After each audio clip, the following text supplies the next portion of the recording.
नमस्कार दोस्तों। नोएडा के रहने वाले कुछ लड़के, उनका कॉलेज कंप्लीट हुआ ही था, आखिरी एग्ज़ाम दिए ही थे कि ये प्लान बनाते हैं कि चलो भाई कहीं घूमने के लिए चलते हैं, कोई ऐसी जगह जो बिल्कुल ठंडी ठंडी हो। वहाँ पर जाने के बाद इतनी ठंडी का हमें फील मिले कि वो फ़ॉरेन की याद दिला दे।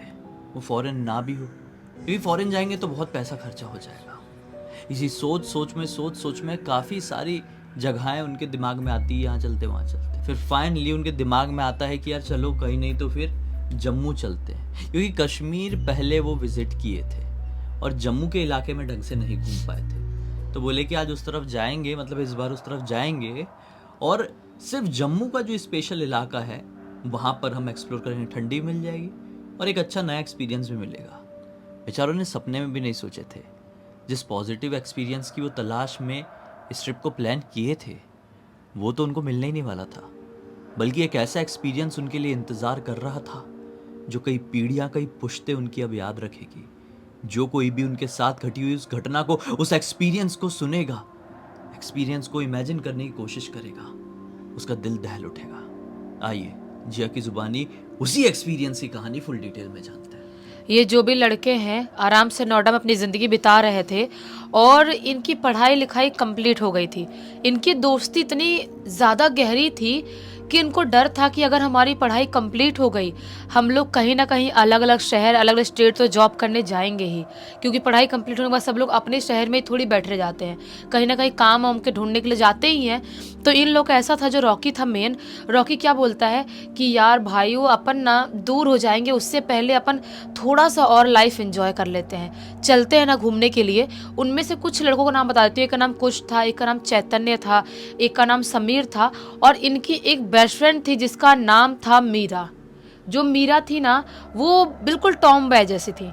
जो टॉम बॉय लड़कियां कैसी होती हैं, बिल्कुल लड़कों के साथ रहना, उनके साथ टाइम स्पेंड करना, बिल्कुल दोस्ती यारी वैसी वाली रहती है। तो मीरा बिल्कुल वैसी थी। तो मीरा बोलती है कि मैं भी चलूंगी। मैं कैसे नहीं चलूंगी, तुम सातों जाओगे, 7 लड़के टोटल मिला के, और मैं नहीं जाऊंगी। ऐसा हो ही नहीं सकता, अपने ग्रुप का एक इंसान ना जाए, ऐसा हो ही नहीं सकता। मैं भी चलूंगी, कहाँ चलना है। तो रॉकी तो पहले बोलता है कि अपन कश्मीर जा चुके हैं और अपन शिमला भी जा चुके हैं, अपन जम्मू चले क्या, ऐसा बोलता है रॉकी। तो जो चैतन्य था बोलता है भाई जम्मू, जम्मू के अंदर ही तो मेरा गांव है, जम्मू के अंदर मेरा छोटा सा गांव है और मेरा गांव बहुत ही ज़्यादा सुंदर है। तो तुम लोगों को मैं अपना गांव आराम से घुमा सकता हूँ भाइयों, तुमको सोचने वाली कोई बात ही नहीं है, मैं घुमाऊंगा तुमको जम्मू, चलो मेरे साथ। ये लोग बोलते वाह भाई चैतन्य, तू तो हमेशा से नोएडा में ही रहा है और तू बताया नहीं कि तेरा गांव भी है वहाँ पर। चैतन्य बोलता है कि कभी ज़्यादा मेरा जाना भी होता नहीं है, मेरे फैमिली खानदान के लोग रहते हैं थोड़े बहुत, मेरे पड़ोस के अंकल, बड़े पापा, बड़ी मम्मी, मेरे फैमिली वाले कोई नहीं रहते, लेकिन वो मुझे बचपन से जानते हैं, मेरी फैमिली को जानते हैं।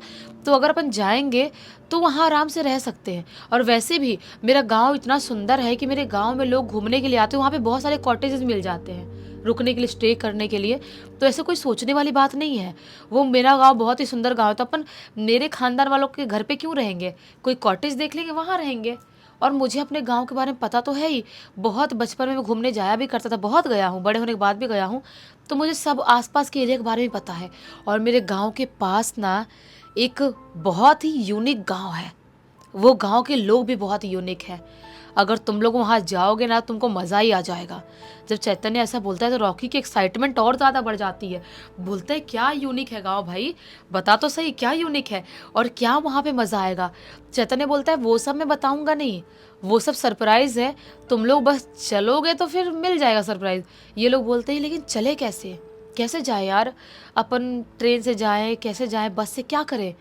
तो चैतन्य बोलता है कि नहीं नहीं, मेरी कार से जाएंगे, मेरी कार है ना मेरे घर पे, उससे जाएंगे। रॉकी बोलता है नहीं नहीं नहीं, मेरी मेरी कार से जाएंगे। चेतन बोलता है प्लीज़ यार मेरी कार चलते हैं। रॉकी बोलता है मेरी कार बड़ी है ना, मेरी गाड़ी बड़ी है, तो अपन 7-8 लोग आराम से उसमें आ सकते हैं। उसकी बड़ी वाली गाड़ी थी। तो रॉकी ने जब ऐसा बोला, ये लोग बोलते हैं कि ठीक है, कोई ड्राइवर रखें या खुद ही ड्राइव कर लेंगे। अब इतने मैच्योर, इतने बड़े थे, इनका लास्ट ईयर भी कंप्लीट हो ही गया था कॉलेज का। बोलते हैं नहीं नहीं, एक एक करके खुद ही ड्राइव कर लेंगे, अपन घूमने जा रहे हैं, किसी ड्राइवर को लेकर क्यों झंझट पालना, अपन कोई भी रूम लेंगे, कैसे भी रह लेंगे। मीरा बोलती है कि हाँ हाँ यार मज़ा आएगा, अपन चलेंगे। इसको लड़कों ग्रुप में घूमने में बहुत मज़ा आता था, यहाँ पर आसपास में बहुत घूमती थी। इन लोगों की प्लानिंग हो गई और एक डेट डिसाइड करते हैं और उस डेट पे अपनी पूरी पैकिंग वैकिंग करके अपनी ट्रॉली बैग सब रेडी कर लिए, खाने पीने की चीज़ें, चिप्स विप्स कुरकुरे क्या क्या नहीं रखे हैं, कोल्ड ड्रिंक वगैरह सब रख के बाहर गाड़ी के डिक्की में पीछे डाले हैं, सामान डाले हैं डिक्की में और मस्त बैठ गए गाड़ी में। और ये लोग एंजॉय करते हुए अपने नोएडा से निकल गए जम्मू जाने के लिए। टाइम काफ़ी ज़्यादा अच्छा खासा लगने वाला था। इन लोगों ने क्या सोचे थे कि हम लोग रुकते राकते खाते पीते आराम से जाएंगे, कोई घाई घाई तो है नहीं, स्टे करना हुआ कहीं पे ज़्यादा थकान हो तो स्टे भी कर लेंगे। ये लोग ऐसा ही करते हैं। कार ड्राइव कर रहा है, कभी रॉकी गाड़ी चला रहा है, कभी समीर चला रहा है, कभी चैतन्य चला रहा है। ऐसे करते करते काफ़ी घंटे बीत जाते हैं। इवनिंग का टाइम हो जाता है। इवनिंग टाइम में सोचते हैं कोई ढाबे पे रुक के खाना ना खाते हैं, कम से कम भूख लग गई है, कितना ये सब चटर पटर वाली चीज़ें खाएंगे, उससे पेट थोड़ी भरता है। तो ये लोग रुकते हैं ढाबे पे, वहाँ पे मस्त अपना अपना जो जो आइटम खाना पीना था सब खाते पीते हैं और वापस से अपनी कार में बैठ जाते, सोचते हैं कि पूरी रात ड्राइव करेंगे, रुकते रखते चलेंगे, कोई और ढाबा मिला तो वहाँ पर चाय नाश्ता कर लेंगे। ऐसा ही करते हैं, फिर से ड्राइव करना चालू कर देते हैं। ड्राइव करते करते रात के लगभग आधी रात का टाइम हो जाता है और सबको नींद आने लगती है। जब आधी रात का टाइम होता है तभी मेन नींद वाला सबका झोंका आता है नींद का। तो ये लोग सोचते हैं यार नींद बहुत आ रही है, सबको ही आ रही है, कोई एक दो सोया तो जो चला रहा है गाड़ी उसको भी नींद आएगी, वो भी सो ही जाएगा। क्योंकि बातचीत अपने ग्रुप में कम हो गई है, मस्ती कम हो गई है, गाने बज भी रहे हैं तो धीरे धीरे बजा रहे हैं। अपन एक काम करते हैं, कोई ढाबे पे चाय पीने के लिए रुकते हैं। ये लोग ऐसा ही करते हैं, कोई ढाबा ढूंढते हैं, एक ढाबा मिलता है, छोटा मोटा ढाबा था, वहाँ पर ये लोग चाय पीते हैं, कुछ नाश्ता करते हैं। नाश्ता वास्ता करके थोड़ा बहुत खाना भी खाता है, चैतन्य को भूख लग गई थी। खाना वाना खा के ये लोग बैठते हैं अपनी कार में और वापस से ड्राइव चालू कर देते हैं। धीरे धीरे धीरे चलाते चलाते चलाते ये लोग फाइनली जम्मू पहुँच जाते हैं दूसरे दिन सुबह इसके चैतन्य के गाँव। वहाँ पहुँचते हैं और वहाँ इन लोगों ने सर्च करके रखे थे, कई सारे कॉटेजेस के नाम हम सब सर्च करके रखे थे। वहाँ पे एक अच्छा सा कॉटेज जिसकी रेटिंग अच्छी थी, वो देख के वो लोग वहाँ पर स्टे करने के लिए चले जाते हैं। वहाँ स्टे करने के लिए चले गए, वहाँ पर मस्त अपना सामान वामान सब डालते हैं और मस्त नहाते वहाते हैं और वहीं आसपास की जगहों पर घूमने के लिए निकल जाते हैं। सोचे थे आज का जो दिन है वो इसी गांव के आसपास की जगहों पर घूमेंगे। ऐसे ही करते हैं। मस्त ठंड का टाइम था, अच्छी खासी ठंड हो रही थी। मोटे मोटे कपड़े पहन के आसपास की वादियाँ, सुंदरता, वहाँ के नज़ारे की बात ही अलग थी। बहुत ही सुंदर जगह वो। वहाँ पर मस्त ये लोग घूम फिर रहे हैं। घूमते फिरते शाम का टाइम हो जाता है। जब शाम का टाइम होता है तो रॉकी बोलता है चैतन्य को, भाई बता यार तू किस सरप्राइज़ की बात कर रहा था, उसकी वजह से ज़्यादा एक्साइटमेंट हुई, उसकी वजह से हम लोग ज़्यादा यहाँ पर आए हैं। बता तेरे गांव के पास वाले गांव में ऐसा क्या है जिसके बारे में तू बता रहा था। चैतन्य बोलता है चलो आओ सब लोग बताता हूँ मैं। सबको बैठाया है मस्त ये और बताना चालू करता है। बोलता है आज से काफ़ी साल पहले की बात है, जो मेरे बाजू वाला गाँव जो है उस गाँव में एक तांत्रिक बाबा रहता था।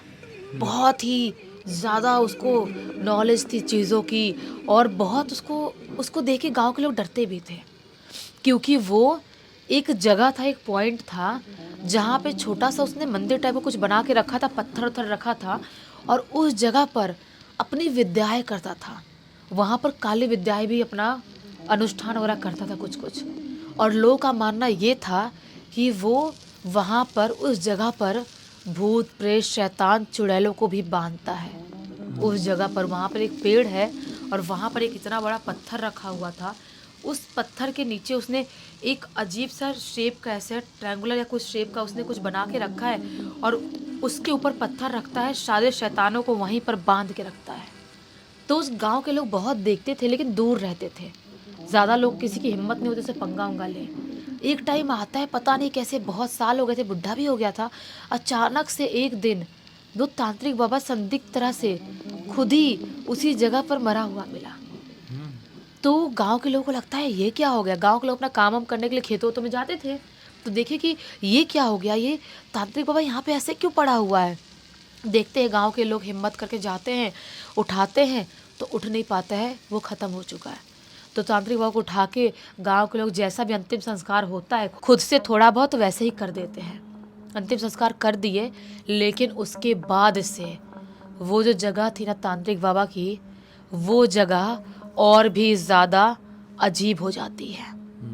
उस जगह पर एक बार शाम का टाइम हो गया, थोड़ा बहुत भी अंधेरा हो गया, तो उस जगह पर अगर कोई गया और किसी भी चीज़ को टच कर दिया, पेड़ को, पत्थर को, या जहाँ पे तांत्रिक बाबा रहता था, वो वहाँ से जिंदा वापस लौट ही नहीं सकता। वो जगह इतनी ज़्यादा खतरनाक हो गई। इनफैक्ट दिन में भी गांव के लोगों ने वहाँ पर जाना टोटली पूरी तरह से बंद कर दिया। कोई भी इंसान वहाँ पर जाता ही नहीं है। जब चैतन्य ऐसा बोलता है तो बाकी जो भी सुन रहे थे ध्यान से, उनके अंदर एक्साइटमेंट का बोलते ना, भ्रमार आ गया उनके अंदर। इतनी एक्साइटेड बोलते, वाह यार क्या बताया है तूने यार, मज़ा आ जाएगा यार, मतलब फाइनली ज़िंदगी में पहली बार कोई भूतिया एक्सपीरियंस कर पाएंगे, फाइनली वहाँ पर जा पाएंगे। चैतन्य बोलता है हाँ चले जाएंगे, कल सुबह चले जाएंगे। तो ये बोलते हैं बाकी समीर और बाकी लड़के, नहीं नहीं भाई दिन में क्यों जाएंगे, तूने ही बोला ना कि शाम के टाइम पे वो जगह एक्टिव होता है, उस जगह की शैतानें रात के टाइम में जागती हैं, उठती हैं, तो तू कैसे बोल रहा है दिन में जाएंगे, दिन में क्या फ़ायदा है जाके, अपन जाएंगे रात में। तो बोलता है चैतन्य, नहीं नहीं भाई, वहाँ से फिर आने का कोई साधन नहीं मिलता है, तो फिर हम रात में कहाँ स्टे करेंगे, कैसे रहेंगे, हमको दिन में ही जाना पड़ेगा, दिन में गाड़ी वाड़ी मिल जाएगी। तो ये लोग बोलते हैं टेंशन क्या है, अपना सामान ये कॉटेज में रखते हैं, और वहाँ पर भी एक कोई कॉटेज या कोई छोटा मोटा रूम ले लेंगे, वहीं पर रुक जाएंगे। मीरा बोलती हाँ यार मज़ा तो आएगा, फन तो अलग ही लगेगा। वो भी बिल्कुल लड़कों टाइप की ही थी। रॉकी बोलता अरे यार भूत वूत कुछ नहीं होते यार, तुम लोग फालतू में टाइम वेस्ट करने के लिए बोल रहे हो, नहीं जाएंगे, क्यों जाएंगे, भूत वूत कुछ नहीं होते, मैं नहीं मानता। लेकिन बाकी चढ़े हुए हैं, नहीं नहीं हम जाएंगे ही जाएंगे। आज रात में कैसे भी ये लोग यहाँ पर सो गए, और दूसरे दिन वापस से वहीं पर आसपास में कुछ घूमते हैं। दोपहर के टाइम में गाड़ी वाड़ी बुक करके ये लोग उस गांव के लिए निकल जाते हैं। उस गांव में पहुंचते हैं, और उस गांव पहुंचने के बाद एक रूम लेते हैं। सबसे पहले कि अगर बाई चांस हमको लेट हो गया, नहीं कोई गाड़ी मिली, तो रूम तो एटलीस्ट होना चाहिए सेफ्टी के लिए, नहीं तो पूरी रात क्या रोड पे बिताएंगे। रूम ले लिए वहाँ पर, और रूम लेने के बाद जो जिसके रूम लिए थे ना, उससे उस जगह के बारे में पूछते हैं। बोलते हैं एक बात बताओ, वो जो जगह है जहाँ पे तांत्रिक पहले कुछ साधना करता था, पहले कुछ करता था चीज़ें, जब से वो ख़त्म हुआ तब से क्या सचमुच में भूतिया हो गई है। समीर ऐसा बोलता है। वो आदमी बोलता है सर आप लोग यहाँ पर घूमने रहने आए हो ना, तो सिर्फ आप लोग घूमो और रहो, उस चीज़ के बारे में हम बात नहीं करते हैं। हम कोई भी गाँव वाले उस जगह के बारे में, उस चीज़ के बारे में बात नहीं करते हैं। तो आप लोग प्लीज़ सिर्फ घूमो फिरो और यहाँ से चले जाना फिर आप। ये लोग बोलते हैं हाँ हाँ ठीक है, इतना क्या डर रहे हो। और ये लोग सोचते हैं कि अभी हम दोपहर के टाइम में ही एक बार उस जगह को देख के आ जाते हैं। ये लोग उस जगह को ढूंढते ढांढते, ढंग से कोई बता नहीं रहा है, बहुत मुश्किल से कोई बता रहा है, ढूंढते ढांढते उस जगह पर पहुंच जाते हैं। जैसे थोड़ा ऊंचाई पे थी वो जगह, जैसे उस जगह पे ऊपर चढ़ने वाले होते हैं, तभी एक बूढ़ी औरत मीरा का हाथ जोर से पकड़ती है, पीछे से पता नहीं कहाँ से आती है, जोर से पकड़ती है और बोलती है मत जा, रुक जा, मत जा, अगर वहां पर कोई गया वो वापस नहीं आता। मीरा बोलती है हाँ हाँ ठीक है आंटी, आप इतने जोर से मेरा हाथ क्यों पकड़ रही हो। वो ऐसे झटका के छुड़ा लेती है, बोलती है आप ऐसे इतने जोर से मत पकड़ो। वो आंटी अजीब सा घूरते हुए उसको देखते हुए चली जाती है। आंटी ने वार्निंग दी थी, लेकिन इनको समझ में नहीं आ रहा था। और जितने लोग इनको रास्ते में दिखे थे ना, इधर ये लोग आ रहे थे, सब लोग उनको अजीबोगरीब तरह से ऐसा घूर रहे थे, बड़ी बड़ी आँख करके। फिर भी इनको समझ में नहीं आ रहा था कि हमको यहाँ पर नहीं आना है। ये लोग ऊपर चढ़ाई करके उस जगह पर पहुँचते हैं, और जाके देखते हैं, पेड़ वेड़ को छूते हैं, उस जगह को छूते हैं, मस्त कूदते उठते हैं, बोलते हैं क्या है यहाँ पर, कुछ भी तो भूतिया नहीं लग रहा, कितनी सुंदर जगह है, यहाँ से नीचे का नज़ारा तो और ज़्यादा सुंदर दिख रहा है। ऐसा करते हैं, मस्ती खोरी करके अपना वापस होटल वापस आ जाते हैं। वापस आ गए, और जहाँ पे रुके हुए थे ना जिस रूम में, वहाँ पर खाने पीने की सुविधा थी ही, वहाँ पर मस्त खाना वाना खाते हैं। और अब सोचते हैं कि एक बार इस गांव के लोग और इस होटल के लोग सो जाएं, फिर अपन चलेंगे, आराम से चलेंगे, कोई उंगली ना करे बीच में।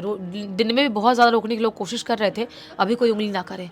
धीरे धीरे करते करते काफ़ी रात का टाइम होता है, ठंड का टाइम था तो जल्दी लोग सो जाया करते थे। सब लोग लगभग सो गए।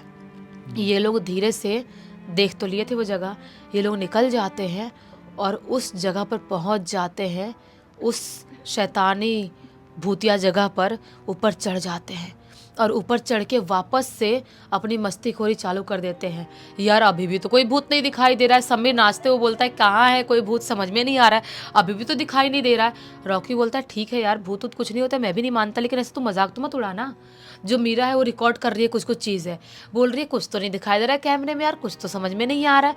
ऐसी बहुत मस्ती कर रहे हैं। समीर बोलता है यही पत्थर की बात कर रहा था तो चैतन्य, तो जो तांत्रिक इसके नीचे शैतानों को दबा के रखा था, एक सेकंड रुक, मैं पत्थर उठाता हूँ। चैतन्य बोलता है नहीं नहीं नहीं यार, तू पत्थर क्यों उठा रहा है, पत्थर मत उठा। समीर लेकिन बिल्कुल नहीं सुनता है, भागते हुए जाता है और जहाँ पे ऐसा वो शेप बना हुआ था और जहाँ पे पत्थर रखा हुआ था, उस पत्थर को ऐसे हाथ में उठा लेता है। और जैसे ही पत्थर को हाथ में उठाता है, वहाँ का माहौल ही चेंज हो जाता है। जोर जोर से ठंडी हवाएं चलने लगती है और एक अलग सी खुशबू फैल जाती है वहाँ पे, जैसा कि चंदन की खुशबू हो। बहुत ही ज़्यादा डार्क मीठी स्मेल। और ज़ोर ज़ोर से चमगादड़ उनके सर के ऊपर नाचने लगते हैं, बहुत ही ज़्यादा आवाज़ करते हुए, अजीबोगरीब तरह से आवाज़ करते हुए। ये जो पत्थर समीर ने हाथ में उठाया है ना, वो पत्थर अजीब सा आग की तरह जलने लगता है और वो पत्थर उसके हाथ में इतना भारी और इतना गर्म लगने लगता है कि वो चिल्लाने लगता है। चैतन्य बोलता है भाई तू पत्थर वहाँ पे रख दे। समीर बोलता है कि हाँ यार रख नहीं पा रहा हूँ। वो कैसे से करके उसका पत्थर नीचे रखवाते हैं और उसके बाद जाके जो समीर है ना, उसके शरीर में पता नहीं कैसे बहुत ज़ोर से झटका लगता है और जो ऊंचाई पे वो खड़ा था ना, वहाँ से सीधा नीचे गिरता है। एक पेड़ की टहनी थी उस पे अटक जाता है सीधा नीचे गिर के। ये बहुत ज़ोर से घबराते हैं, फ़ोन और सब अंदर डालती है मीरा और भागते हुए उसके पास जाते हैं। वो ऐसे पेड़ पे अटका हुआ है, उसकी आँख ऐसे बड़ी बड़ी लाल लाल दिखाई दे रही है और कुछ नहीं बोल रहा है, बस ऐसे अटका की अटका ही है, कुछ नहीं बोल रहा है, ऐसे ब्लैंक फेस के साथ। ये जैसे मानो उसकी रीढ़ की हड्डी टूट गई हो, ऐसा समझ में आता है। पूरा उसका शरीर टेढ़ा हो चुका था। अब ये लोग उसको उठाने की कोशिश कर रहे हैं लेकिन वो उठ नहीं पा रहा है। जैसे तैसे करके उसको ये लोग उठाते हैं, गोद में प्रॉपर उठा के अपने होटल में लेके आते हैं और उसको होश में लाने की कोशिश कर रहे हैं, लेकिन ना वो हिल रहा है, ना डुल रहा है, ना होश में आ रहा है, कुछ भी समझ में नहीं आ रहा है। पूरी रात ये लोग बैठे बैठे सोचते हैं कि निकाल देंगे और सुबह ही अब डॉक्टर या कुछ जो भी करना हो कुछ होगा। यहाँ पर डॉक्टर हॉस्पिटल भी दिखाई नहीं दे, समझ में नहीं आ रहा था, और होटल वाला भी यहाँ पे आसपास में दिखाई नहीं दे रहा। हम क्या कर सकते हैं। रात भर बैठने के लिए सोचे थे लेकिन कैसे तैसे करते करते पता नहीं कैसे आधी रात का टाइम बीतते से इनको नींद आती है और बैठे बैठे जो जैसा पड़ा है जहाँ पे वैसे ही सो जाता है। सुबह का टाइम होता है, चीखते चिल्लाते हुए लोगों के अचानक से झटका लेके उठते हैं और उठते भागते हुए ये लोग बाहर जाते हैं। सबके सब बाहर जाते हैं तो क्या पाते हैं, जो समीर है ना वो बाहर इनके रूम के बाहर ऐसे बेसुध अवस्था में पड़ा हुआ है।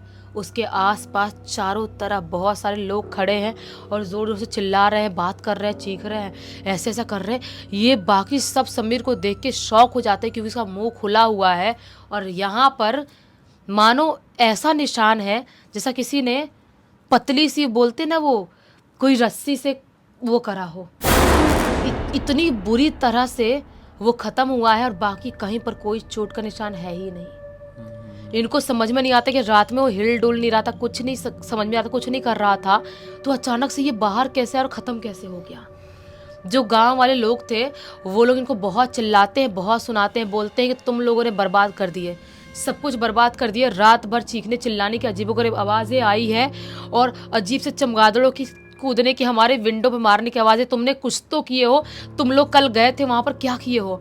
ये लोग रोते हुए बोलते हैं कि हम लोग वहाँ पर गए थे और उस पत्थर को छू दिए थे और ऐसा ऐसा किए, हमारा दोस्त ख़त्म हो गया। बोलते हैं गाँव वाले अब भी निकल जाओ हमारे गाँव से, नहीं तो हम तुमको धक्का मार के निकालेंगे, पुलिस को बुलाएंगे, जल्दी निकल जाओ। ये लोग उसके उठाते हैं शरीर को और समीर को और अब गाड़ी ढूंढने लगते हैं। मैं बताना भूल गई थी स्टार्टिंग में, इनकी जो गाड़ी थी ना, जब ये लोग कॉटेज में पहुंचे थे ना उसके चैतन्य गांव, तभी वो ख़राब हो गई थी उनकी गाड़ी। इसीलिए इनको साधन का प्रॉब्लम हो रहा था कि साधन कैसे ढूंढ के दूसरे गांव जाएंगे, पता नहीं कैसे। शायद ये संकेत था कि मत जाओ उस गाँव, उनकी गाड़ी ख़राब हो गई थी, वहीं पर छोड़ दिए थे और दूसरा गाड़ी वाड़ी ढूंढ के कैसे तैसे करके ये लोग चैतन्य गाँव पहुँचते और वहाँ पर होटल वाले कॉटेज लोग बोल के रखे थे हमारी गाड़ी बनवा के रखना, वो लोग बनवा के रखे थे। ये लोग समीर के शरीर को रखते हैं गाड़ी में और वहाँ से सीधा निकल जाते हैं अपना नोएडा आने के लिए। पूरे रास्ते इनको अजीबोगरीब आवाज़ें सुनाई देती रही, चमगादड़ों के उड़ने की, किसी घुर्राने की। पूरे रास्ते बार बार इनकी गाड़ी बंद हो जा रही थी। हनुमान चालीसा प्ले करते करते जब प्ले करे तब गाड़ी चालू हो जा रही थी। ये लोग कैसे तैसे करके नोएडा पहुँचे और जब समीर के घर वाले उसके ऐसे हालत को देखते हैं, शरीर को देखते हैं, तो रो रो के सबकी बुरी हालत, सबका बुरा हाल। आज भी इनको लगता है कि हम अगर नहीं गए होते उस गांव, हमारी गाड़ी खराब हो गई थी, संकेत था, अगर नहीं गए होते तो शायद हमारा दोस्त समीर आज जिंदा होता। बाप रे, बताओ इतना कुछ हो गया यार इनकी एक सिर्फ ट्रिप के चक्कर में। मतलब वो अपने घर पे रह ली होती, इससे अच्छा मैं तो यही कहूँगा, और छोटी मोटी ट्रिप कर ली होते आसपास की, पिकनिक मनाने चले गए होते। इस पूरी घटना की जानकारी किसके थ्रू मिली हो? इस पूरी घटना की जानकारी जो रॉकी है ना, रॉकी का कज़न ब्रदर रोहन ने लिख के भेजा है। चलो अच्छा, वो एक बहुत अच्छी सीख और मनोरंजन मिल गया थोड़ा सा। इसी एक नोट के साथ इस कहानी का अंत कर देते हैं। अब तक इस वीडियो को देख लेते तो लाइक ज़रूर कर देना, चैनल को सब्सक्राइब करके बेल आइकन दबा के ऑल के ऑप्शन में क्लिक करना, और इंस्टाग्राम की लिंक और हमारे वेबसाइट की भी लिंक वीडियो के डिस्क्रिप्शन बॉक्स में मिल जाएगी। आपके पास कोई कहानी हो तो इंस्टाग्राम में लिंक भेजना, और कोई सर्विस या प्रोडक्ट की ज़रूरत हो तो वेबसाइट में ज़रूर विजिट करना, और कल मिलना मत भूलना। तब तक के लिए बहुत बहुत धन्यवाद। आपका दिन शुभ हो।